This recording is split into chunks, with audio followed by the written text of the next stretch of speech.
ভিডিওটা শুরু করলাম। স্কুল থেকে আসার পরে সত্যি কথা বলতে একদম কোনো কাজ করতে ইচ্ছা করে না। তো গুড আফটারনুন, আমার নতুন একটা ভিডিওতে তোমাদের অনেক অনেক স্বাগত। পুরো ভিডিওটা দেখতে থাকো, আশা করি তোমাদের ভালো লাগবে। স্কুল থেকে আসার পরে নাকে মানে কি যে করবো কোনো কিছু বুঝেই পাই না, কোথা থেকে শুরু করবো কি। আর আসার পরে আগে তো ঢুকতে হয় রান্নাঘরে, বাদ বাকি যা কাজ থাকে থাক, আগে তোমাকে রান্নাঘরে ঢুকতে হবে। কী কী রান্না করছে না করেছে সেটা পরে দেখাবো। তার আগে আজকে ছেলের কী কী হোমওয়ার্ক দিয়েছে এটা আমি বাড়িতে এসে প্রথমে দেখি, কী কী বই কী কী নিয়ে আসলো না আসলো সেটা আমি স্কুলেও দেখি। কারণ যদি কিছু ভুলে যায়, বাচ্চা মানুষ তো, যদি বাইরের কাছে থাকে তো গিয়ে বলবো, সেই কারণে স্কুলে সব দেখে আসি। আর বাড়িতে আসার পরে কোনো সময় স্কুল থেকে হোমওয়ার্ক চেক করে আসি, আর কোনো সময় বাড়িতে এসে চেক করে। আজকে সময় পাইনি তাই আজকে বাড়িতে এসে দেখছি। আজকে ম্যাথ অনেক কিছু দিছে তো, হ্যাঁ অনেক কিছু দিছে ম্যাথ। আর হিন্দি কি করছো? এটা আজকে না, এটা লিখছো হিন্দি, কত বড় বড় করে লিখছো কেন? আর হিন্দি বই দেখি দেখি, ড্রয়িং দেখি।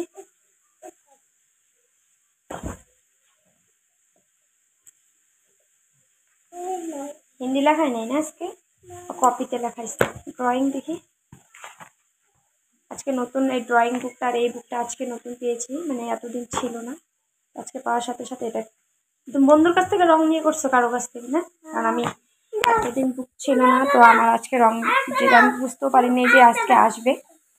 বলেছিল কালকে, কিন্তু শিওর না যে কোন ক্লাসের বুক এসেছে, মানে পেটির মধ্যে ছিল তো কালারটা নিয়ে নিই। এখন রান্নাটা করে নিই। এদিকে করছি মাছ, আর এদিকে করেছি সবজি ভাজা। এদিকে দুধটাও দিয়ে গেছিলো, জাল করে নিয়েছি। অনেক কাজ আছে, কাপড় চোপড় ধুবো, পরে তোমাদের সাথে আবার সবটা শেয়ার করছি।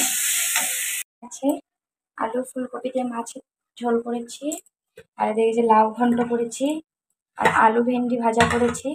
এই দুধটা গরম করে নিয়েছি। আর এদিকে এই যে এত বাসন আছে, এই বাসনগুলো ধোবো। আর ওদিকে আমার ছেলে খাইয়ে দিয়েছি, স্নান করে দিয়েছি, ঘুমিয়ে পড়েছে। আর এখন না আমাদের এখানে মানে কেমন ভয়ে ভয়ে থাকছি, ওই যে ওই ঘটনাটা হওয়ার পরে, যে এখন মানে কোথাও গেলে বলো, টমটমে বলো, যে কোনো কিছুতে না ভয় করে। এমন দিনকাল যে কোথায় যাব, কোনো জায়গায় ঘুরতে গিয়েও শান্তি নেই, মনের ভিতরে ঘরে থাকতেই কেমন আমার জন্য দুদিন থেকে কেমন ভয় ভয় লাগছে। 7টার মধ্যে কাজ করছি দরজাটা আবার বন্ধ করে দিয়ে আসছি, এরকমই হচ্ছে মনের ভিতরে। তো এখন রান্নাটা করে নিই, তারপরে বাসন টাসন দিয়ে দেখা হচ্ছে। আর ছেলের স্কুল ড্রেস টেসগুলো সব ভিজিয়ে রেখে এসেছি, একটু পরে গিয়ে রান্না টান্না সব কমপ্লিট একদম, ঠিক আছে। তো এদিকে দিদি তরমুজ দিয়ে গেল, একটু আমি খেয়েছি, সুদীপ্তের জন্য রেখেছি। আর দিদি আইসক্রিম এনেছিল, সেটা আবার সুদীপ্তকে উঠিয়ে খাওয়ালাম। তো রান্নাঘরটা আমার পুরো পরিষ্কার, এই যে বাসনও ধুয়ে নিয়েছি, গ্যাস ট্যাস মুছে নিয়েছি। এখন আমি ভাত টাত খাবো। তো আজকের ভিডিওটা এই পর্যন্ত, দেখা হচ্ছে তোমাদের সাথে নতুন